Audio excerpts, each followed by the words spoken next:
seguir con las preguntas que teníamos. Por acá tenemos la tercera pregunta, que es con respecto a los gays y adorar imágenes. Bueno, es un tema, ¿verdad?, obviamente bastante extenso. Con respecto a la homosexualidad, la escritura habla en contra de la homosexualidad en diferentes lugares. Por supuesto, en Levítico, que es donde están las leyes así más claramente escritas.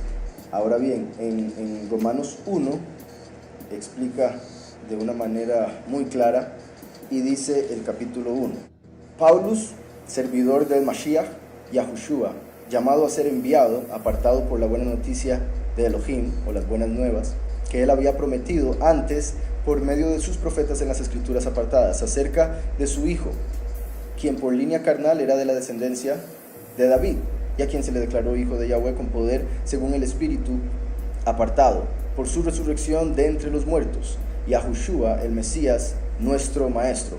Por medio de él se otorgó el favor de ser enviados para proclamar en todas las naciones la obediencia por la fe, por amor a su nombre.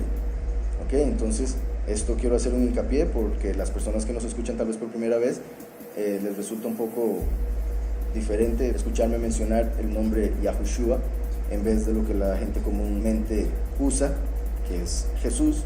Como ya hemos hablado en otros programas, hay un problema con respecto a esa pronunciación y hay un problema con respecto a usar nombres que son erróneos. Por ejemplo, este versículo dice: por medio de él se nos otorgó el favor de ser enviados para proclamar en todas las naciones la obediencia por la fe, por amor a su nombre. No dice únicamente por amor a él, lo cual por supuesto hay que tener, pero sino que aclara por amor a su nombre, porque es importante saber el nombre, así como uno sabe el nombre del padre de uno y no conoce el nombre del Señor del frente, pero por eso lo llama Señor.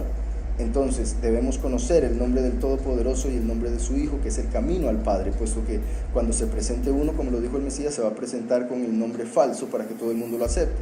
Yahushua dijo: yo vengo en nombre de mi Padre y no me recibéis. Yahu, cuando uno venga en su propio nombre, a él van a recibir. Elohim es el hebreo de lo que sería todopoderoso o poderoso, en plural, de hecho, porque en Yahweh, el Todopoderoso, están todos los poderes. Yahweh es el nombre del Creador, nuestro Padre Celestial, Yahushua el nombre de su Hijo. Y bueno, en realidad el capítulo es un poco largo, entonces voy a adelantarme después de haber dicho esto del nombre. En el versículo 18 de Romanos: la ira de Yahweh se manifiesta desde el cielo contra toda impiedad e injusticia de los hombres que con injusticia estorban la verdad, porque lo que de Elohim se puede conocer es evidente entre ellos, pues Yahweh se lo ha hecho evidente, porque sus atributos invisibles, su eterno poder y su divinidad se dejan ver desde la creación del mundo y se perciben en las cosas creadas, de modo que no tienen excusa. O sea, las personas que no creen en el Todopoderoso lo hacen por rebelión, no lo hacen porque tengan excusa. Hay suficiente información en la creación para mostrarnos que hay un creador. El orden que hay en la creación muestra que solo un ser consciente pudo haber llevado a cabo este lugar en el que vivimos para que funcione como funciona a la perfección. Es imposible que esto se haya hecho como lo dicen con el Big Bang, porque las mismas leyes de la termodinámica, vemos que en la naturaleza de esta realidad en la que vivimos es que todo se descompone con el tiempo. Nada se compone, nada se mejora. Uno compra un carro y años después, o a veces meses después, se le está descomponiendo. Ahora bien, entonces, dice: se dejan ver desde la creación del mundo y se perciben en las cosas creadas, de modo que no tienen excusa, porque habiendo conocido a Yahweh, no lo estimaron como Elohim, ni le dieron gracias, más bien se envanecieron en sus razonamientos, y su mente insensata se les obscureció, pretendiendo ser sabios se volvieron necios, como por ejemplo Big Bang, evolución y otras. Dice: y cambiaron la estima de Yahweh incorruptible por una imagen a la semejanza de hombre corruptible, como por ejemplo la imagen de Jesús que ven en un crucifijo, o la imagen de Jesús que ven en las películas de Semana Santa, o la imagen de Jesús que ven en sus mentes cuando mencionan el nombre y cierran sus ojos. Dice aquí: cambiaron la estima de Yahweh incorruptible por una imagen a la semejanza de hombre corruptible.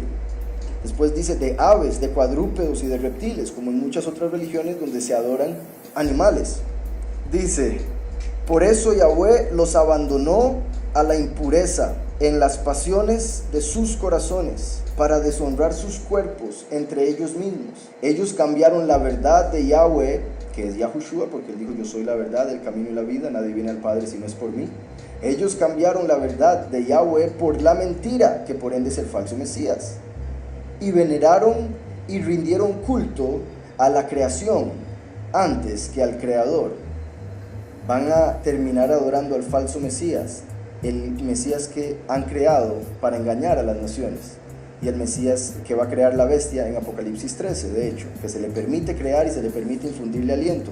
Pero antes de llegar a la bestia y al falso Mesías, entendemos que durante 2000 años la gente ha estado adorando madera, ha estado adorando plata, ha estado adorando oro, ha estado adorando imágenes de Dios, de María, de Jesús. Y la Escritura dice que los nombres de todas las imágenes adoradas en este mundo por los idólatras van a ser destruidas por la eternidad. Y repito, los nombres no se refiere únicamente a las imágenes, lo cual es obvio que van a ser destruidas, pero junto con esas imágenes también los nombres van a ser destruidos. Entonces, si una persona adora a un Elohim, a un, entre comillas, Dios, que tiene una imagen, está adorando un falso Elohim, porque esa imagen y ese nombre que está adorando va a ser destruido completamente. Ahora bien, a diferencia de adorar una imagen en sí, como lo hacen en la Iglesia Católica y en otro montón de iglesias, hemos visto cómo los científicos terminan adorando las teorías que han hecho sus compañeros, o a veces su propio entendimiento oscurecido, como lo acaba de llamar la Escritura. Terminan adorando sus propias fuerzas, su propia inteligencia, su propio cerebro. Entonces terminan adorando la creación en vez del Creador. Entonces dice aquí: ellos cambiaron la verdad de Yahweh por la mentira y veneraron y rindieron culto a la creación antes que al Creador, quien es bendito para siempre. Amén. Por esa razón Yahweh los dejó a merced de pasiones vergonzosas, pues sus mujeres cambiaron las relaciones naturales por relaciones antinaturales. Y lo mismo hicieron los hombres, dejando las relaciones naturales con la mujer, se encendieron en sus pasiones desordenadas unos con otros, cometiendo actos vergonzosos, hombres con hombres, y recibiendo en sí mismos el castigo que corresponde a su extravío. Entonces, la maldición espiritual, la maldición generacional que se da por la idolatría es la homosexualidad. La gente, al adorar un ídolo, se termina convirtiendo físicamente en adorar el mismo sexo, porque están adorando la creación en vez del Creador. Yahweh los hizo hombre y mujer. El matrimonio es hombre y mujer, y la Escritura sí lo dice, que Yahweh los hizo hombre y mujer.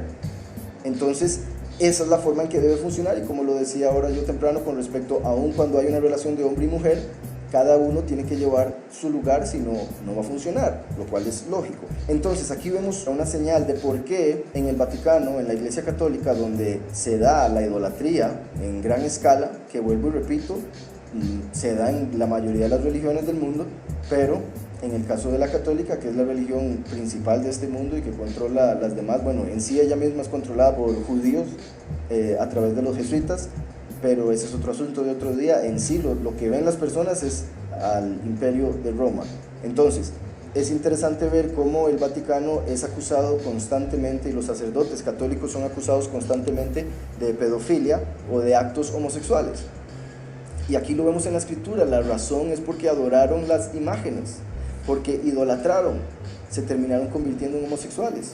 Entonces, es importante saber esto, porque entonces uno puede orar, como lo dice Ezequiel 18, donde Yahweh había profetizado que Él quitaría las maldiciones generacionales, y eso se cumplió con el Mesías Yahushua.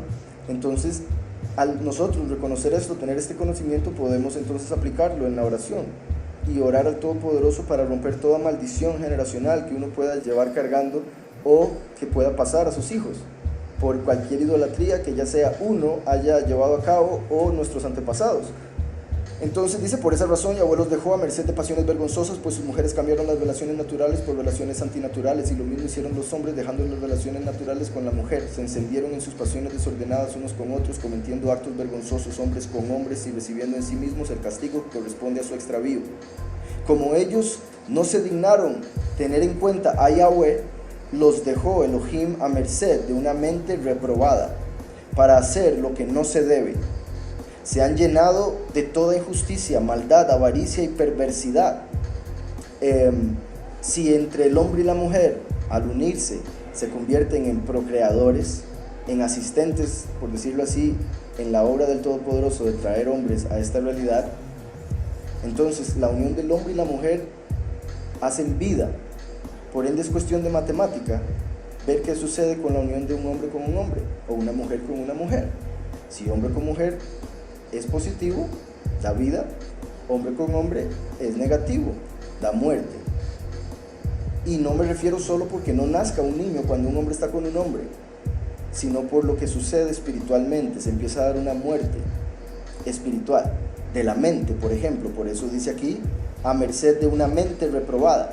Por las acciones, las personas básicamente están entregando su libre albedrío, porque se están entregando al pecado. En este caso, el pecado de la homosexualidad, pero lo mismo sucede con todos los demás pecados. Entonces, como ellos no se dignaron a tener en cuenta a Yahweh, los dejó Elohim a merced de una mente reprobada para hacer lo que no se debe. Se han llenado de toda injusticia, maldad, avaricia y perversidad. Están colmados de envidia, homicidios, contiendas, engaños, mala intención. Son contenciosos, calumniadores, enemigos de Elohim, insolentes, arrogantes, jactanciosos, con inventiva para lo malo. Esto de inventiva para lo malo es curioso, porque en el libro de Hanoc, conocido como el libro de Enoch, se habla de que la homosexualidad fue un pecado que no fue traído por los ángeles, por ende lo hace un pecado muy particular. Fue un pecado creado por la mente malvada del hombre, porque los ángeles no tienen sexo, ellos son masculino y femenino en un solo envase, por decirlo de alguna manera, en un solo cuerpo, mientras que los hombres fuimos divididos en hombre y mujer para poder multiplicarnos al unirnos en matrimonio. Entonces, el hecho de que los hombres decidieron estar con hombres es algo que solo podía suceder en esta dimensión, en esta realidad en la que vivimos, porque repito, en la dimensión o realidad de los ángeles eso es imposible, y por esa razón a los ángeles no les nació, por decirlo de alguna manera, decirle a los hombres que estuvieran con hombres. Eso le nació al corazón malvado del hombre. Entonces, por eso dice aquí, inventiva para lo malo, desobedientes a sus padres, sin discernimiento, desleales, crueles y sin compasión, a pesar de que ellos reconocen el justo veredicto de Elohim, que los que practican tales cosas son dignos de muerte, no solo las hacen, sino que también se complacen en los que las practican. Pero bueno, eso con respecto a la homosexualidad. La otra cosa que decía ahí, adorar imágenes, bueno, creo que también lo comenté, se conecta completamente. Y algo que también me gustaría incluir con respecto a lo de adorar imágenes es que en los mandamientos de los católicos, curiosamente le borraron el segundo mandamiento. En la escritura, en Deuteronomio y en Éxodo, los 10 mandamientos se mencionan muy claramente y el segundo mandamiento es no adorar imágenes. Pero en los mandamientos católicos borran el segundo mandamiento y parten en dos el mandamiento de no codiciar a la mujer del prójimo y después no codiciar la casa del prójimo. Están dividiendo un mandamiento de no codiciar en dos y borrando el mandamiento de no adorar imágenes. Ahora bien, yo pregunto, si es que para los católicos adorar imágenes o inclinarse ante las imágenes es nada más honrar o recordar o el montón de adjetivos que le agregan para no decir que están adorando, aunque la escritura dice claramente que solo el hecho de hincarse ante una imagen es adorarla, que solo el hecho de inclinarse ante una imagen es adorarla, aún aquellos católicos que dicen que no están adorando la imagen misma, sino que están adorando al Todopoderoso que representa, por un lado, lamentablemente, no saben a cuál poderoso representa esa imagen, puesto que Yahweh no es representado por imágenes. Entonces solo el hecho de ir a una imagen quiere decir que están adorando a otro que no es el de la escritura. Eso por un lado. Por otro lado, cuando los israelitas empezaron a adorar el becerro de oro, ellos le dijeron a Aarón, haznos un becerro para adorar a Yahweh, porque ya no sabemos qué pasó con Moshe, con Moisés. Entonces ellos quisieron sustituir a Moisés, que era el pastor que Yahweh les había dado, por una imagen.